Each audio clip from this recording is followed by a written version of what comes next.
Salut à tous. Alors aujourd'hui on prend un California, c'est un 6.1 et on va au Hellfest. Alors je vous le dis tout de suite, c'est mon premier Hellfest, donc je vais découvrir. Et c'est la première fois que je roule un California, donc je vais le découvrir. Je vous propose donc dans cette vidéo de découvrir un petit peu les deux. Je trouvais que c'était intéressant plutôt que de juste vous présenter un van aménagé, de vous le présenter dans des conditions réelles d'utilisation. Donc il n'y a pas de blague, il n'y a pas d'hôtel à côté, on va réellement dormir dans le van, on va vraiment l'utiliser à fond. On va pouvoir découvrir s'il est réellement ergonomique, s'il est réellement bien foutu et s'il vaut réellement son prix de 105 000 € pour la version comme on l'a aujourd'hui, parce que c'est un Ocean avec quelques options. On va voir ça dans la vidéo. On vient d'arriver, on s'est garé un petit peu à l'arrache sur un parking. Le festival il est tout là-bas au fond. Il est 22 h, il est un peu tard, mais on aura juste loupé la première soirée, ça va, c'est correct. On verra bien ce que ça va donner. En tout cas, on est ultra excités d'y aller. Le van s'est super bien démerdé parce qu'en fait ça se roule un petit peu comme une bagnole, hein. C'est la version 204 chevaux, ça marche très bien. Et bon, malheureusement on n'a pas énormément de place pour pouvoir s'installer autour, on peut pas sortir. Ah, c'est du Chaka Ponk, je reconnais. Et du coup on peut pas sortir tout le bordel, mais sinon bon, on y arrivera quand même, on devrait être bien là-dedans. Bon, on est en train de marcher vers le Hellfest et en fait ils ont complètement fermé une sorte de national qui est juste ici. Et je trouve ça assez ouf en fait. On peut marcher complètement au milieu de la route. Et les gens sont complètement bourrés. T'as vu combien? Ouais. Nous on vient d'arriver donc on n'est pas encore bourrés. On est sur National.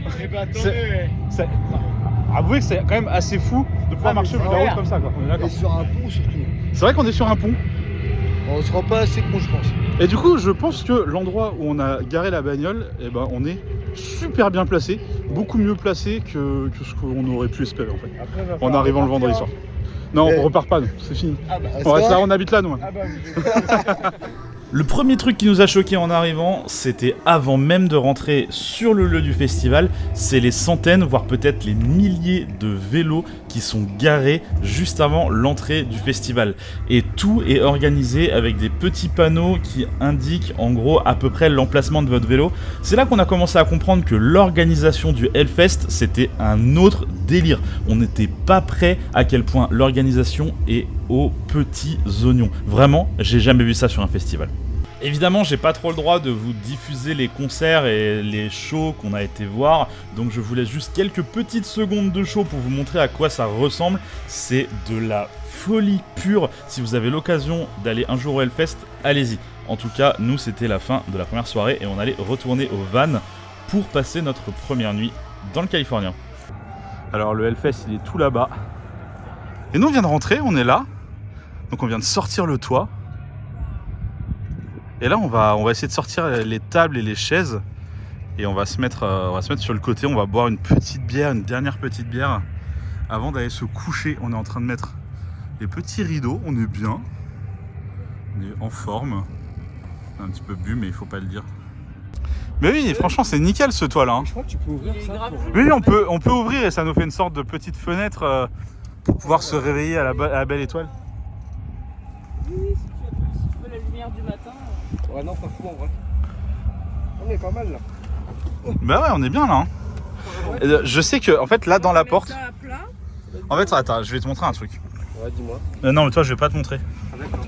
Mais là, si tu fermes la porte, hop, salut, bye bye, au revoir. Salut. En fait, si on ferme la porte, alors je sais plus comment ça fonctionne, mais là, il y a moyen. Là, il y a une table en fait. C'est vrai ? Je sais plus comment on la sort. Il y a une table là-dedans. En fait, il y a une table. Ah voilà, let's go. Vas-y, maintenant, je peux ouvrir la porte. Non. Voilà. Non, me dis pas que t'as une table là comme ça. Let's go la table. Merde, t'es en train de filmer. Ouais, je suis complètement. Tu disais que t'allais pisser où? J'ai pas entendu. Alors, Pire, il y a les chiottes. au pire, si vraiment il faut. Alors, les chaises, voilà, elles sont exactement ici, voilà, tout à fait. Et elles sont vendues avec le véhicule. Bien sûr, elles sont vendues avec le véhicule. Alors, normalement, c'est censé... de 105 000 €. c'est censé s'ouvrir complètement, mais il y a des mecs qui se sont garés très près de nous. Ou alors c'est l'inverse. Ou alors l'inverse, c'est peut-être l'inverse. J'ai un doute perso. Je sais pas comment on les sort. Elles sont là. On enlève les chaises. Là, tu tires dessus, non? Bah oui, mais je t'alpane. Mais il faut descendre un peu. Hein. Ah oui, il a raison. Faut vraiment juste tirer dessus? Bah oui. Ouais. Ah oui. Nickel. Ça fonctionne très bien. Let's go. Là, on a une petite pochette quand même vachement pratique. Et puis, on a ce toit cathédrale qui s'ouvre complètement. Et là, on est bien en fait. Hein. On est bien. On essaie d'ouvrir ça là, mais on est Trop petit. on est trop petit pour l'ouvrir. Dormir, là. Je pense qu'on va être pas mal. Ouais, c'est bon, je vais te t'épouse en bas là. Je pense qu'on va être bien. Ouais. Tant que tu ronfles pas, Je vais ronfler, c'est évident. faut que je m'endorme avant.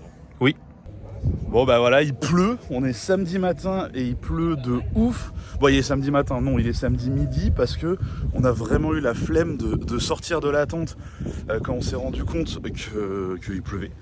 Donc on a attendu qu'il s'arrête de pleuvoir. Là, il commence un petit peu à s'arrêter, ça commence un petit peu à se calmer. Donc on a pu commencer à se préparer un petit peu, à aller voir autour. Et comme on s'est très très mal préparé, qu'on n'a absolument rien à part de la bière, on est un peu en galère. C'est-à-dire qu'on peut pas déjeuner, on n'a rien à boire, on n'a rien à manger quoi. On va là-bas. Oui, bah on va aller là-bas. Hein. Voilà. Mais c'est dommage parce que le van est tout prévu, hein. Il y a un petit frigo, il y a des petits rangements, donc tout ce qu'il faut pour ranger le bordel qu'on aurait dû acheter, il y a ce qu'il faut, mais simplement on n'a pas acheté. Donc ça marche pas. Bon, du coup Célia, bilan sur cette première nuit dans la suite parentale du California. Toi ça a l'air pas mal, hein, ça a l'air. C'est pas si mal. Donc ça c'est un matelas qui est T'as le petit livré matelas avec. qui vient par-dessus et en dessous t'as l'épaisseur des sièges qui est un petit peu ferme mais qui est pas trop bien. Ouais, ça a l'air bien, en plus ça a l'air grand quoi. J'ai pas le dos dans le meilleur des états, mais bon après. Ben, ça a l'air d'être le même matelas qu'on a en haut. Ouais. Et nous, en dessous, on a des espèces de petits pads. Faudrait que je vous montre à quoi ça ressemble. Ouais, c'est ça, on a des sortes de petits ressorts qui font que. Parce que nous, nous, on a un matelas comme ça, et en dessous, on a ce genre de petits ressorts, ce qui fait qu'on dort pas trop mal. Et on a de la lumière, on a une prise. Une prise allume-cigare en haut, donc on peut recharger les téléphones. Et on a des petites lumières qu'on a découvert ce matin, parce que hier on n'a pas trouvé. donc voilà. Mais sinon il y a tout ce qu'il faut quoi. C'est au top. Bon, à la base il devait pleuvoir toute l'après-midi. Finalement il est même pas 1h de l'après-midi, il pleut déjà plus. Donc bah je pense que tout le monde est content. Même le sol est pas trop gadou. Donc on s'en sort vraiment super bien. Heureux. N'empêche, j'ai l'impression que dans l'architecture du Hellfest, il y a quand même des petits clins d'œil à l'automobile ou en tout cas à la technique. Quand on voit c'est même rien que cette partie-là. Là pour moi, ça c'est très automobile. Regardez, on a vraiment l'impression qu'il y a une sorte de 2000 V8 là. C'est assez drôle. En tout cas, j'adore le. On sent qu'il y a vraiment une attention du détail dans tout ce qui est architecture, etc. Il faut savoir que tout le lieu est fermé environ 2 mois avant le festival. C'est incroyable tout ce qu'ils réussissent à construire en quelques temps comme ça. J'adore. Et en parlant d'automobile, elle est où? Je vous la montrerai après, mais il y a une bagnole qui est accrochée à un mur à un moment. Ça, c'est un truc réalisé par les Machines de Nantes. Si vous connaissez pas, c'est ceux qui ont fait également l'éléphant qui se balade à Nantes. C'est toujours incroyable, c'est un peu steampunk comme ça, j'aime beaucoup. C'est beaucoup réalisé avec un effet bois et c'est ultra mécanique. J'adore ce truc. C'est vraiment beaucoup trop drôle.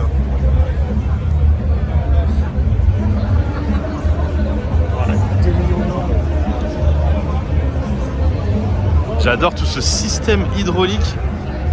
Regardez-moi ça là. Incroyable comment c'est fait. Bon, dans celui-là on peut pas monter. Mais dans l'éléphant à Nantes on peut complètement monter à l'intérieur. Donc c'est vraiment trop fort. Et celui-là a été réalisé cette année exprès pour le Hellfest.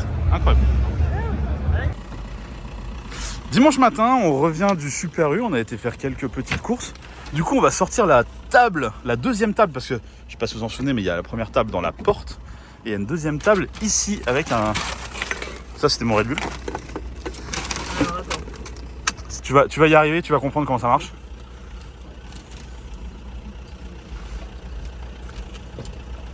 Normalement il y a moyen de gérer la hauteur. Ouais voilà, exact. Ah mais Hippo il est trop avancé là. Tu prends beaucoup trop de place. Hippolyte, tu es gros. Tu es volumineux, Hippolyte. Et voilà. Et du coup, ouais, ça devrait nous permettre de manger tranquillement ce midi sans se ruiner sur le Hellfest. On n'a pas pris de planche à découper pour le saucisson. Aïe. On va trouver quelque chose pour plancher à découper. Ouais, ça ira. On va y arriver. Alors, petite manivelle. Attention tes pieds, on va refaire. Parce que on a beau avoir une magnifique C3 rouge juste à côté de nous, je vais entrouvrir le store. Histoire de... Attends, sans mettre de coups dans la carrosserie. Histoire d'avoir un tout petit peu d'ombre pour pas... Oh là là, mais ça tient pas là. C'est nul. Ah voilà, c'est bon. Parce que j'étais pas Volkswagen, on n'a pas mis le véhicule. Jamais. On va juste le sortir comme ça et puis c'est tout. Et on va... Je crois qu'il y a un pied qu'on peut mettre devant. Est-ce que je peux te demander où je vais la poser là? Par contre, la porte, on l'a pas fermée avant d'ouvrir. Vas-y. En fait, je crois qu'il y a un pied qu'on peut mettre.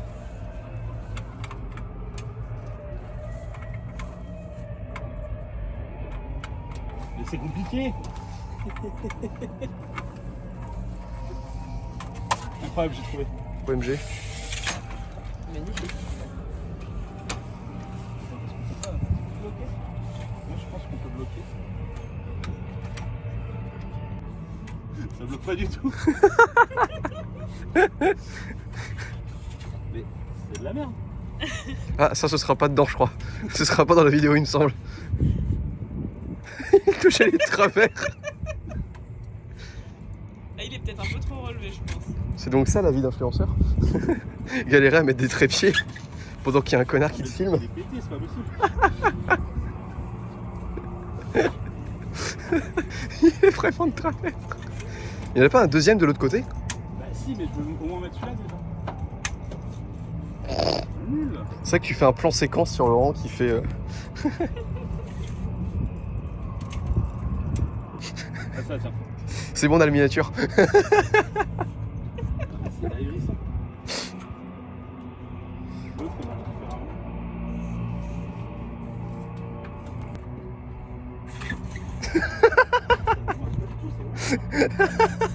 Ah non, mais faut forcer comme un connard. Hein? Il faut forcer comme un enfoiré. Ah bon? Ah ouais, ouais, c'est un truc allemand, c'est normal. Trop délicat, Laurent. Oui, en fait, il faut... Voilà. Il faut forcer comme un connard et du coup, t'as la limite de péter le truc, mais ça marche. Consommer de l'alcool avec modération. Pourquoi j'ai pas... C'est moi, modération. C'est moi. Elle est où ma bière? Dans ma main. C'est la tienne, ça? Je sais pas. J'ai pris celle qu'on m'a donnée. Ma skip, c'est la mienne. Oh, Non, ouais. bah, Un petit peu à l'extérieur du festival, il y a genre une sorte de petite ville qui s'est construite et j'adore l'ambiance parce que tout ça en fait c'est construit pour le festival. Il y a une sorte de faux cinéma, on a des fausses boutiques, etc. Et l'architecture fait un petit peu cyberpunk comme ça, c'est assez marrant. Et de l'autre côté, on a une sorte de petit village qui fait complètement Camden à Londres en fait. Et vraiment le village de Londres qui est assez connu pour ça. Et regardez, on a tout ça là. Tout ça qui est construit vraiment uniquement pour le Hellfest. Donc c'est incroyable en fait toutes les constructions, toute l'architecture, toute la logistique en fait qu'il y a derrière. Moi c'est ce qui m'a impressionné le plus. Tout le côté logistique qu'on va avoir autour de cet événement. C'est impressionnant tout ce qu'ils ont organisé, tout ce qu'ils ont prévu. Je suis impressionné. Bon, let's go, pour nous, le Hellfest, c'est terminé, c'était super cool, j'ai adoré mon tout premier Hellfest. On va retourner au van, on va essayer de ranger tout le bordel qu'on a foutu, et puis on fera une conclusion sur le van juste après ça, donc sûrement demain matin pour nous. Bon, pour nous, le festival c'est terminé. Je vais quand même vous parler un petit peu de ce Volkswagen California parce qu'on a beaucoup aimé, on l'a trouvé vraiment très pratique. Il y a plein de petites astuces qui sont super bien pensées. Donc, je vais vous montrer un petit peu à l'intérieur à quoi ça ressemble. Là, on l'a un petit peu vidé. Il est encore un petit peu crade, je suis désolé, on revient d'un festival. Mais ça nous permet de vous montrer un petit peu comment ça se passe à l'intérieur.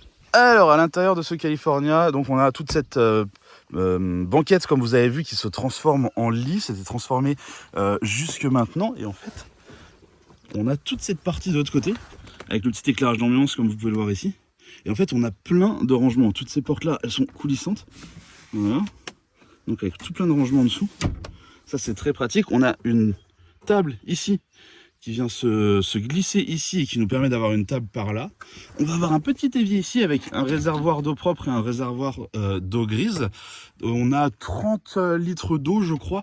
De toute façon tout est géré avec le petit écran qu'on a en haut. Je vous montrerai tout à l'heure, vous verrez ça. Ici on a des plaques au gaz, donc c'est très pratique. Et tout au bout ici on a un petit frigo qui marche vraiment très bien d'ailleurs, on a été assez impressionnés. Puis bon, il y a tout plein de petits rangements comme vous pouvez le voir ici. Des petits rangements là, on va avoir des rangements là-bas, des sortes de... avec un petit miroir, etc. On peut se faire beau. Et je vais vous montrer comment ça se passe dans le coffre maintenant. Alors, le coffre, qui est un coffre manuel, donc il s'ouvre comme ceci. En dessous, vous avez plein de place pour mettre vos bagages, votre bordel, etc. Comme vous pouvez le voir. Ici, on a l'autre partie du lit où nous, on a mis nos serviettes à sécher. Et ici, non, c'est ici. Ici, on a d'autres petits rangements. Et à l'intérieur là, il y a une petite douchette. Petite douchette qui, si je la sors... Alors à une main c'est plus compliqué, mais je vais y arriver. Voilà, c'est ça que je voulais. Voilà, on a le petit branchement ici. Petit branchement qui se met directement dans cette prise là. Et donc ça prend directement dans le réservoir d'eau propre de 30 litres. Réservoir qui se remplit par ici, comme vous pouvez le voir.